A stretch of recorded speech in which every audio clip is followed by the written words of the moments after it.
Olá, muito boa noite. Você já ouviu falar em gordofobia? De onde surgiu esse termo e qual ou quais os significados dessa expressão? Para refletir o assunto, convidamos o professor do Instituto de Ciências Sociais da UFO, Moacir de Freitas, e a médica nutróloga e docente da Faculdade de Medicina da Universidade Federal de Uberlândia, Dáurea de Souza. O Jornal da UFO começa agora.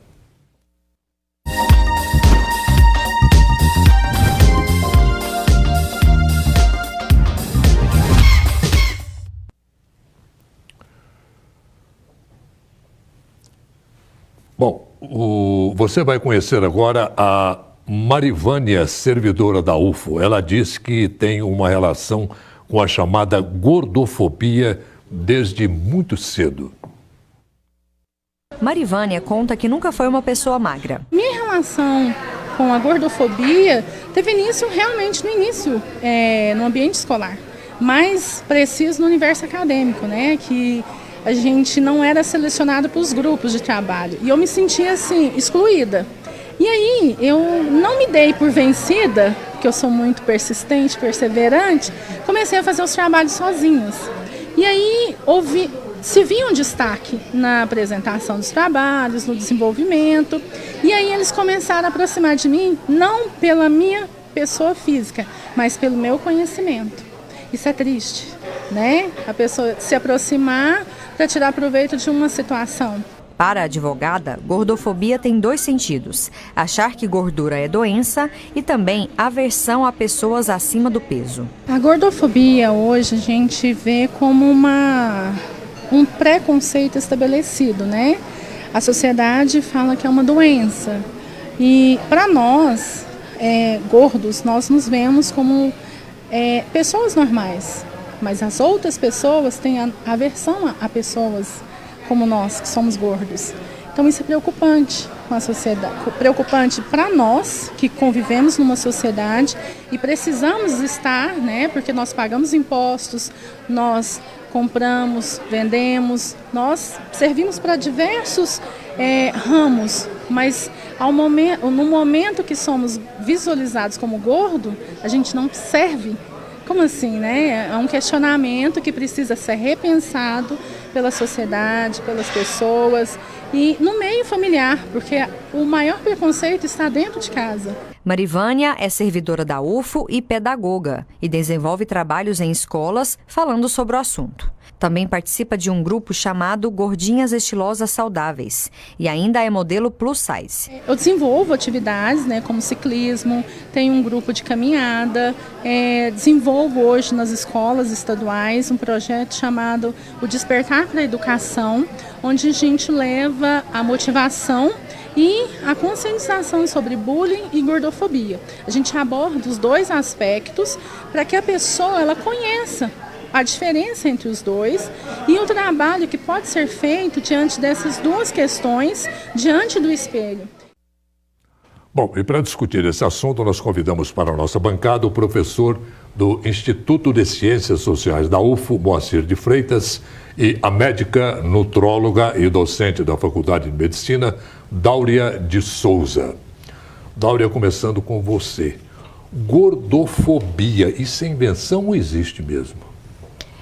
O termo realmente existe e eu acredito que algumas pessoas da sociedade realmente têm esse comportamento de preconceito a pessoas que têm um excesso de peso.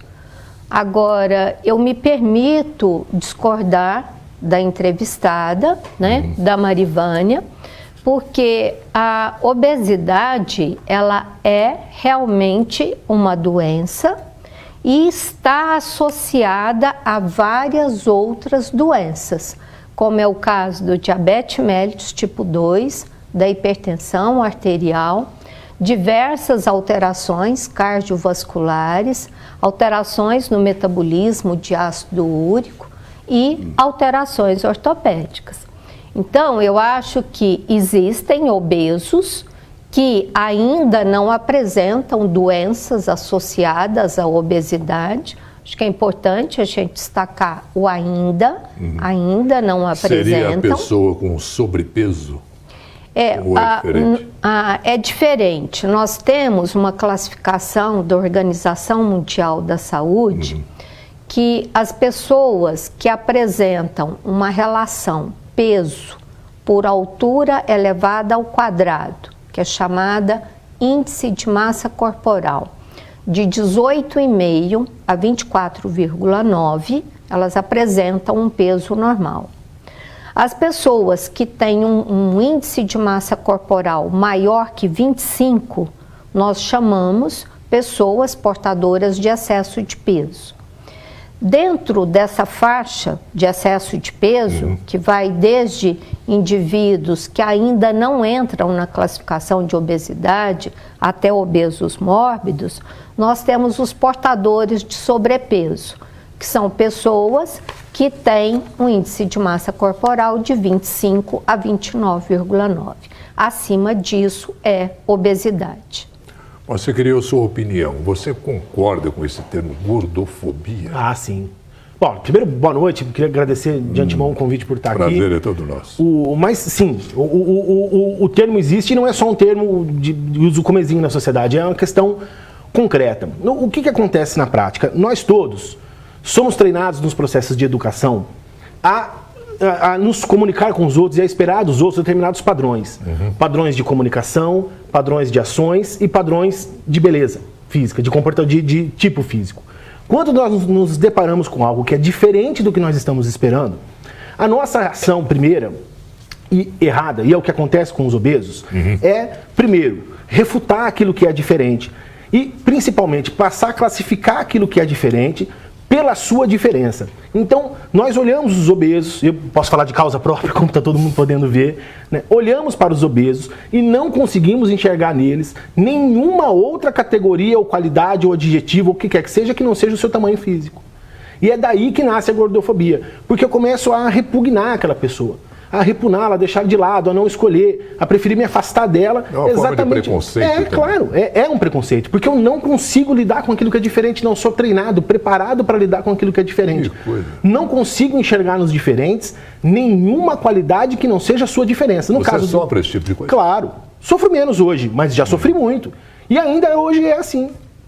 Eu me lembro, quando eu vim tomar posse aqui na UF, fui fazer o meu exame médico, eu vim preocupado porque o meu IMC é muito acima de 40, né? E recentemente lá na minha cidade natal, uma professora que tinha passado num concurso para professora do estado lá de São Paulo, foi recusada no exame médico porque ela tinha o IMC alto.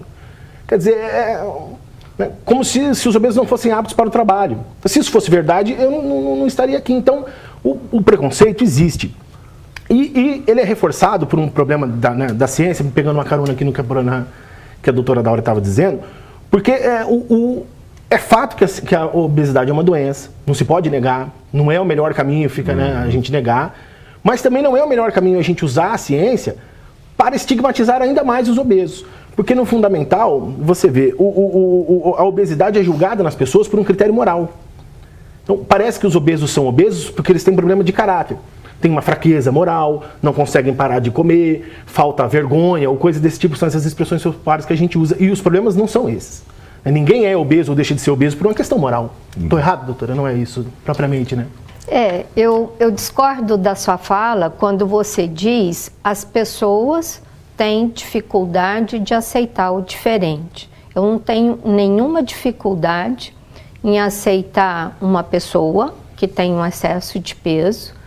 E, do ponto de vista estético, me incomoda muito mais o indivíduo muito magro, né, um anorético, por exemplo, do que o obeso. Isso do ponto de vista de estética. Do ponto de vista de receber essa pessoa para desenvolver uma atividade, seja uma atividade em pesquisa, seja uma atividade de atendimento, eu não tenho nenhuma dificuldade. Então, acho que é importante colocar que algumas pessoas apresentam a gordofobia, né? Algumas pessoas. Eu acho que essa é uma questão importante. Agora, eu acho que a gente precisa ver, você estava comentando aí a respeito de um exame admissional, para algumas profissões, o excesso de peso, ele realmente é altamente preocupante.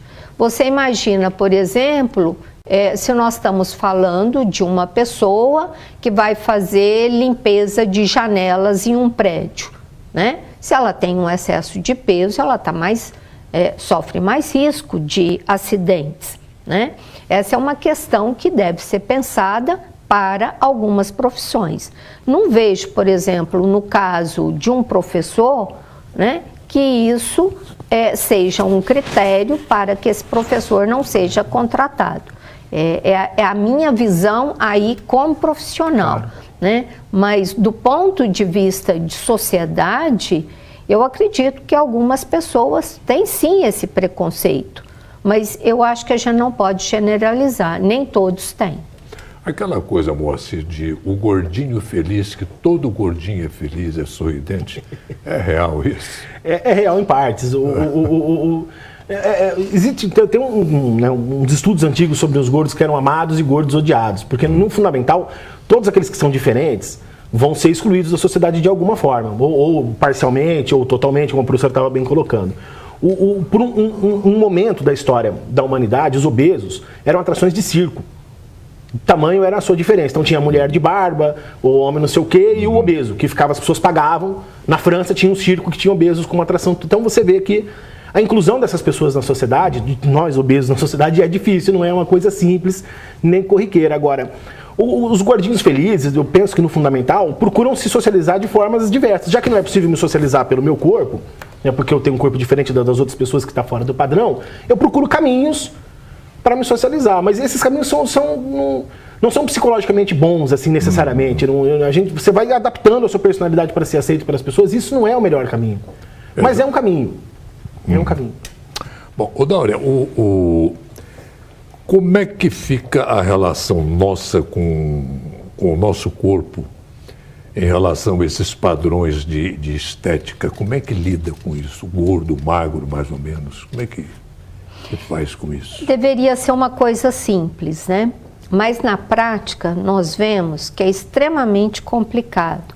Inclusive quando nós estamos em sala de aula ou a nível de consultório, é extremamente comum a gente escutar uma pessoa fazer o seguinte comentário: eu quero ser magra. Ao invés da pessoa dizer eu quero ter um peso normal, porque aí que eu vou ter a melhor saúde, ela diz eu quero ser magra. Do ponto de vista de saúde, o magro muito frequentemente é um desnutrido, não é sempre, mas é extremamente comum, que é uma outra doença. Então, o equilíbrio, ele está no meio termo. Eu não devo ter um excesso de gordura corporal, mas eu também não devo ter uma composição corporal, né, que demonstre que meu organismo não está recebendo a quantidade de energia necessária. O equilíbrio, ele está no meio termo, né? E acho que aqui, como nós estamos na TV universitária, é importante que a gente trabalhe com o público para dizer, você deveria almejar um peso normal, nem um peso de magro, né? E nem um peso de obeso. Aí foge também um pouco da alimentação também, né? Que aí entra a questão do esporte, do exercício e de tudo mais, né? Que ajuda. Entram várias coisas, sabe? O peso corporal, ele é definido por muitos fatores. Habitualmente, quando o obeso chega no consultório, ele quer achar um fator para a obesidade dele. E eu concordo que muito frequentemente as pessoas associam o excesso de peso com a questão de caráter. Não tem nada a ver, né? O excesso de peso, ele está ligado a um hábito de vida. É uma conta muito simples. Depende do que entra de energia e do que é possível gastar de energia. Às vezes, eu como muito pouco, mas se eu gasto menos ainda, isso vai acumular e eu vou ter um excesso de peso. E nós vemos, por exemplo, atletas que têm uma dieta aí de 4.000, 5.000 calorias, comem muito, aquilo, né? Mas gastam muito, né? E aí, a hora que você faz a conta entre a entrada de energia e o gasto de energia, ele fica com peso adequado. Compensa, né? Compensa. Bom, a gente volta já com o nosso debate. Nós vamos agora à previsão do tempo para amanhã.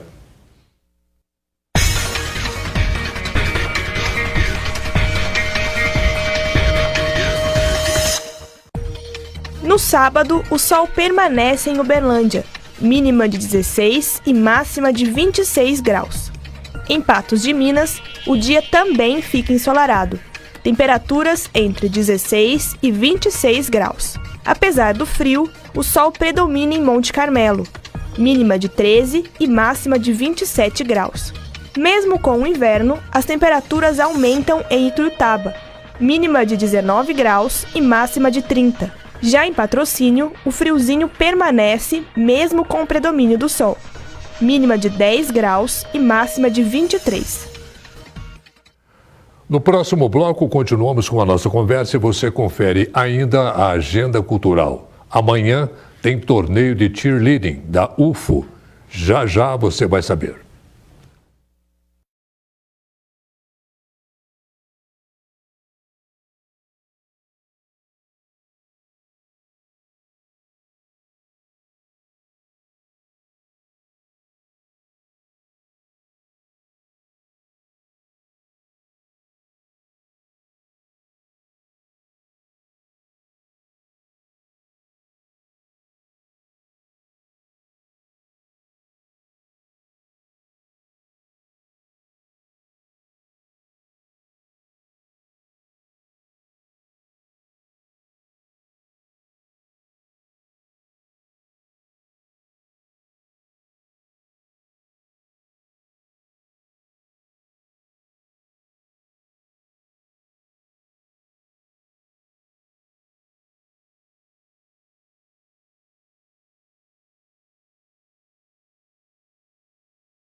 Nós conversamos com uma psicóloga graduada na UFO a respeito do termo gordofobia.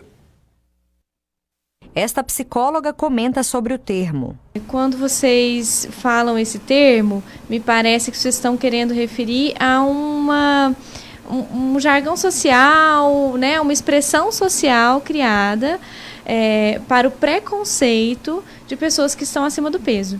Para a especialista, a psicologia pode ajudar a pessoa a entender a relação dela com a comida. Além disso, é preciso cultivar primeiramente a saúde. Quando a pessoa vai estabelecer uma relação com a comida, uma relação com o corpo, uma relação com o estilo de vida dela, né? Ela vai precisar tomar muita consciência daquilo que traz benefícios para a sua saúde física e mental, né? Então é muito importante que se olhe para esse preconceito e que se saia, né, do culto ao corpo, né, da ideia de perfeição, que é apenas uma ideia, né, e que se tome consciência que o que é importante e saudável é compreender qual é a minha relação com a comida, com o meu estilo de vida, e se isso tem trazido benefícios ou não para mim. Você, como é que você vê essa declaração? O que você acha? Com olhos parciais, digamos assim, porque o meu último debate com os psicólogos foi na Semana da Nutrição. O nosso embate era exatamente esse. O colega psicólogo que estava na mesa estava indicando para as pessoas que os obesos, caso desejem não serem mais obesos, conseguiriam vencer essa questão. E eu estava colocando, e continuo colocando, de que a obesidade, para além de ser uma questão individual de cada um, é também reflexo de um problema social que é maior do que nós, que envolve o nosso sistema alimentar, que envolve escolhas que não são feitas por nós sobre o que é que está disponível para eu comer, envolve a questão do dinheiro, o que eu tenho dinheiro para comprar de comida, a comida calórica sempre é mais barata, é sempre a opção que está mais à minha mão, tem as questões culturais, tem as questões familiares e tem também as questões psicológicas. Então, não me parece ser o melhor caminho que a gente fique responsabilizando cada pessoa individualmente pelo seu comportamento alimentar, porque não é verdade que a gente é o que a gente come propriamente e que a comida vem flutuando na minha boca, como eu já costumei ouvir várias vezes. Não são esses os problemas. Tem, né, uma parcela das questões que envolvem a obesidade que estão além de nós e que a gente precisa considerar na hora de tratar. É evidente que ter vontade de emagrecer é um princípio. Né? Porque se eu nunca fizer nada nesse sentido, nada vai acontecer. Sacrifício, né? Tudo exige um certo sacrifício e é difícil mudar pessoalmente. Agora, desconsiderar as estruturas sociais e o quanto elas refletem sobre nós na questão da obesidade é um caminho da derrota das dietas. Elas vão dar errado, porque eu não vivo sozinho no mundo. Só seria possível afirmar que toda a decisão da minha vida está sobre mim se eu vivesse numa ilha deserta. Só que eu não vivo. Como é que você vê isso, Dauri? Eu preciso discordar algumas coisas. Eu vi que você estava coçando. Tava. Eu preciso discordar algumas coisas de você. Essa frase, você é o que você come, é uma síntese de um texto que foi proferido por Hipócrates há 2.500 anos atrás. E nesses 2.500 anos, a ciência da nutrição e também a medicina vem trabalhando para se definir o que seria uma dieta saudável. Há mais ou menos uns 20 anos atrás, surgiu uma nova área do conhecimento denominada nutrigenômica, com várias variantes, metabolômica, né, e entra epigenética, várias variantes nesse sentido. E nessa área do conhecimento é demonstrado que os nutrientes que estão presentes nos alimentos que nós comemos interferem diretamente na expressão de genes que nós temos, permitindo ou não o desenvolvimento de doenças. Por exemplo, o aminoácido essencial metionina, ele leva a uma metilação do DNA e com isso há uma inibição de genes que predispõem para o desenvolvimento de câncer. Tem vários pesquisadores da Unesp analisando compostos bioativos, que são esses compostos que trazem um benefício adicional à nossa saúde. E um dos alimentos que eles mais pesquisam é o repolho, e os alimentos que entram ali na família das crucíferas, que entra a couve-flor, o brócolis, a couve de Bruxelas e tal. E esses alimentos, e o principal exemplo é o repolho, eles apresentam na sua composição elementos que dificultam o desenvolvimento de câncer. E uma outra questão é que nós temos estudos em gêmeos univitelinos, ou seja, pessoas que têm o mesmo padrão genético, onde os hábitos de vida, aí os hábitos de alimentação, as escolhas alimentares e a atividade física fizeram com que uma pessoa ficasse de peso normal e a outra obeso mórbido. E eu discordo de você também em relação a essa questão de que, às vezes, uma pessoa tem que fazer escolha por um alimento em função do preço. Se você for, eu não discordo quando você fala que os alimentos, por exemplo, a base de carboidrato, os pães, as bolachas, o arroz, né, as batatas, que eles são alimentos mais baratos. Mas 1 quilo de banana, você pegar uma banana nanica, eu trabalho com paciente do SUS, então eu tenho que saber preço e tenho que saber informar. 1 quilo de banana nanica, onde eu compro, custa R$ 1,70. Né? E eu tenho ali pelo menos 8, 10 bananas. Então, eu acho que existem escolhas, existem opções, e o Ministério da Saúde tem trabalhado muito nesse sentido para ensinar práticas alimentares saudáveis para a população brasileira, assim como é feito em vários outros países. Eu acho que vale a pena, aqui de novo nós estamos falando na TV universitária, acho que vale a pena o público consultar o Guia Alimentar para a População Brasileira, olha exatamente dessa forma no site de busca, e vocês vão encontrar a edição de 2006 e a edição de 2014. O texto é muito fácil de leitura, foi escrito para a população mesmo, né? E eu acho que vale muito a pena pesquisar. Moacir, mais ou menos dentro disso que a Dáurea está falando, essa vida nossa cheia de problemas, de estresse, de apertos e tudo mais, isso, de certa forma, conduz as pessoas a oásis alimentares, paraísos alimentares, cheios de mel, de doce, de refrigerante e guloseimas mil. Como é que é isso?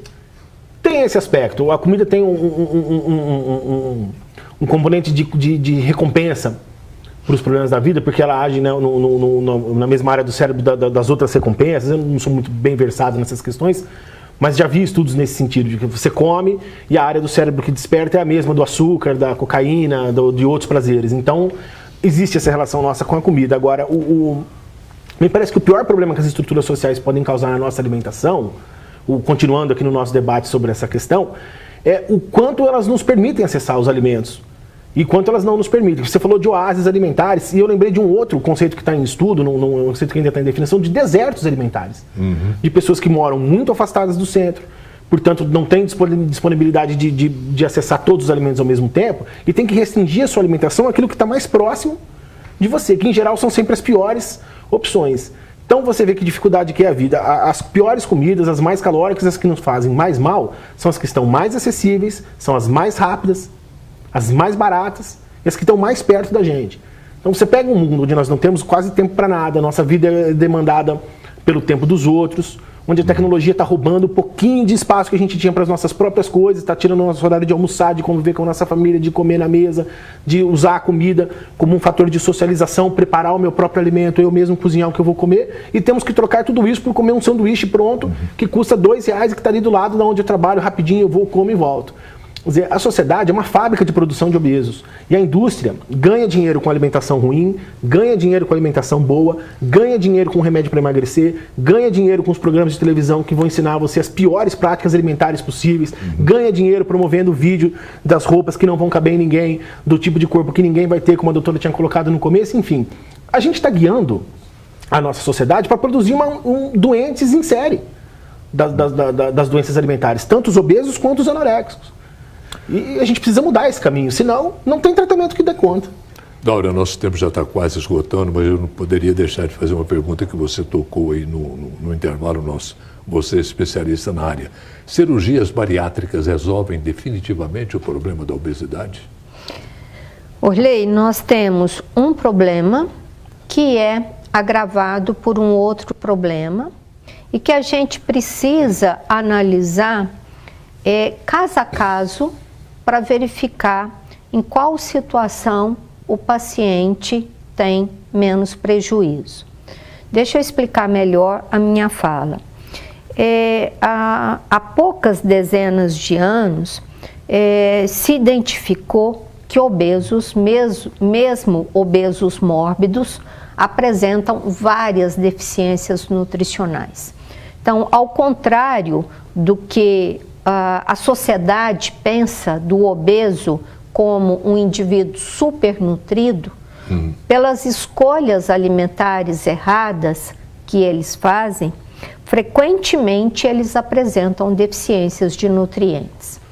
Dependendo da técnica cirúrgica, e a mais utilizada é o bypass gástrico em Y de Roux, o que se tem como objetivo é uma desabsorção de nutrientes. A técnica ela é chamada de restritiva porque há uma grande redução do volume do estômago, e desabsortiva, porque eu dificulto o contato do alimento com sucos digestivos. E isso vai levar a uma desnutrição ainda mais séria do que o indivíduo apresentava quando era obeso. Só para fechar, aí a importância do segmento profissional, porque às vezes é necessária a indicação pelo número de complicações que o obeso apresenta, mas no pré e no pós-operatório ele precisa ser seguido. Muito bom. Agora é o momento da nossa agenda cultural com Isabela Rodrigues.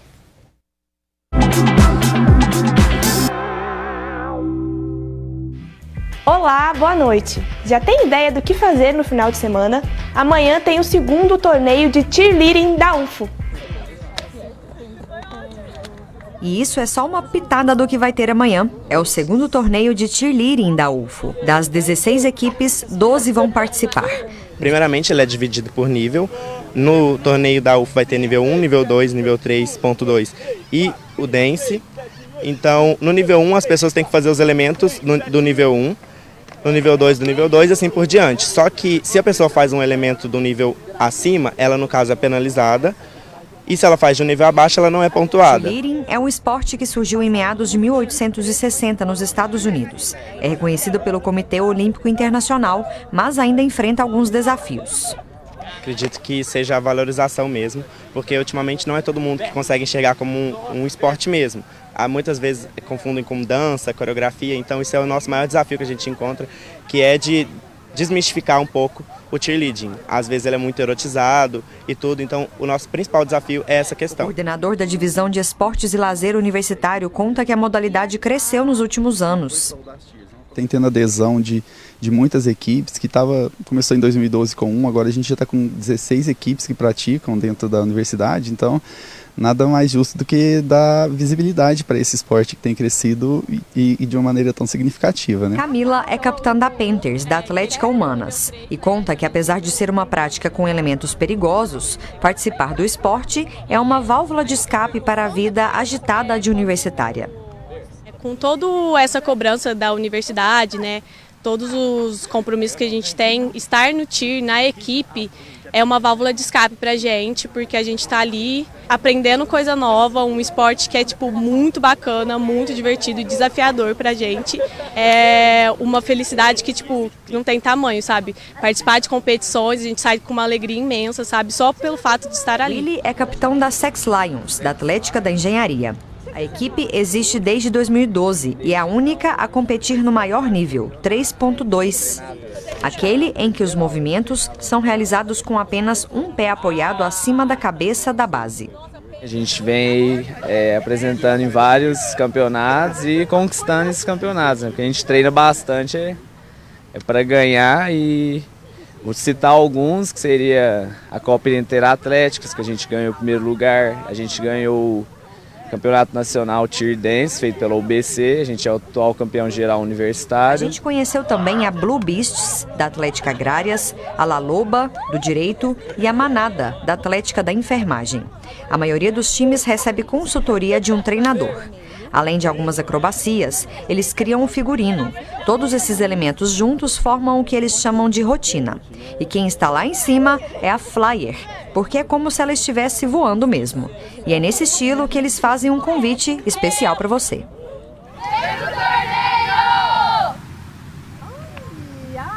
E a nossa agenda também trouxe outras dicas para você. Dá uma olhada. Sábado, na Oficina Cultural de Uberlândia, tem atividades gratuitas para comemorar a Semana Internacional do Yoga. Desde as 8 horas da manhã, vão acontecer palestras, métodos diferentes de praticar yoga, meditação e também uma feira de produtos. No sábado, domingo e segunda-feira, é dia de relembrar os sucessos do Mamonas Assassinas no Teatro Municipal. O musical Mamonas conta a trajetória do grupo que vendeu mais de 1 milhão de discos e encantou o país com hits irreverentes e que marcaram a década de 90. A classificação indicativa é de 10 anos e os ingressos podem ser adquiridos pelo site. E para quem quer assistir a um filme ou ficar em casa lendo um livro, também tem dica. Confira o que o pessoal sugeriu. O que eu gostaria de indicar é um cantor, o nome dele é Ganesh, e ele é bastante conhecido por uma música, chama I Hate You, I Love You, e eu acho que só essa música dele que ficou famosa, e eu acho que seria importante todo mundo saber que não só essa música, mas todas as outras têm potencial, e no meu caso particular, eu acho que o álbum dele me ajudou muito na faculdade com o estresse e a correria de período, atenção com as provas. Então eu acho que o álbum poderia ser uma coisa que poderia ajudar mais pessoas e não só eu. O livro que eu quero indicar é A Via Crucis do Corpo, da Clarice Lispector, e ele foi publicado em 1974. E nesse livro, que foi um livro que foi feito por encomenda pelo editor dela, ela trata de assuntos bem diferentes dos assuntos que ela trataria geralmente na literatura dela. Então ela trata de homossexualidade, da terceira idade, ela trata também o assunto do sexo, e é um assunto que, para a época e por ser uma escritora feminina, Clarice Lispector, foi muito, sim, criticado pelos críticos literários, e hoje em dia ele vem sendo redescoberto, vem sendo muito estudado. Eu indico o filme The Fundamentals of Caring, que eu acho que é um filme engraçado para quem gosta de comédia, e é um filme que tem uma história por trás muito boa também. O nosso quadro Agenda Cultural de hoje fica por aqui. Te desejo um ótimo final de semana e até a próxima. Pois é, Dáurea, Moacir, foi um prazer muito grande tê-los conosco aqui. Prazer nosso. A gente sabe que o tema é extenso, mas infelizmente o tempo não permite mais. Muito obrigado pela presença de vocês. Foi ótimo. Muito obrigado. Pelas informações que vocês passaram aos nossos telespectadores. Muito obrigado. Obrigado. Na próxima segunda-feira vamos falar de ansiedade. Quando ela é normal e quando podemos considerar que é doença. O que é transtorno de ansiedade? Mande suas dúvidas para o nosso Facebook. Uma boa noite e um ótimo final de semana.